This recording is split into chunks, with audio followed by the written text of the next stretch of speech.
Sztrundowe rabuśnice i rzymści kardynał. Na Ilu i na Głębej Górze były dawni gniazda strasznych rabuśników. Ci łekrąt jaci są na wałach rozbił i ledze na brzeg są weretele, to ti rabuśnice ich złupile i w pojmoni brele. Były to tak zwane prawo brzegłe wybite. Papież Inocenty IV posłał pewnego roku jednego kardynała z głową święty Barbare do króla duniścigłe, swego dawnego drecha ze szkołowych czasów, razem odbetych w Paryżu. Tym królem był Erik VII. Kardynał przebył z relikwią do duniści, ale tom króla nie było, bo łen przed murowym wiodra łycek do świećci. Tak nyn kardynał dalej ryzował do niego, ale na wysutku młeża porwał jego letci statk łekropny wicher i zagnął go jaś na brzeg pomorści. Łekrąt rozbił się podwodny ławę, a ni rabuśnice zabrale mu tą świętą relikwię i zaniosle ją do Gdyńska. Jego samego łani za wysoką semą łeddyle na robotę do małego miasteczka. To się nazywało Uzana.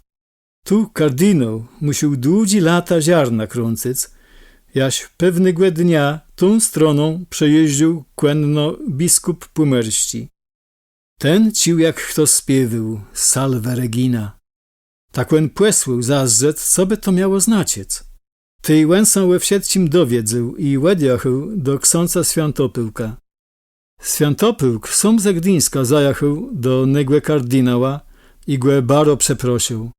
Łen ukorów złocińców i pojmonego kardynała uwolnił. Ten mu oddał z wdzięczności głowę święty Barbare i książa odwiózł ją do swego najpyszniejszego grodu, do Sartowic nad Wisłą.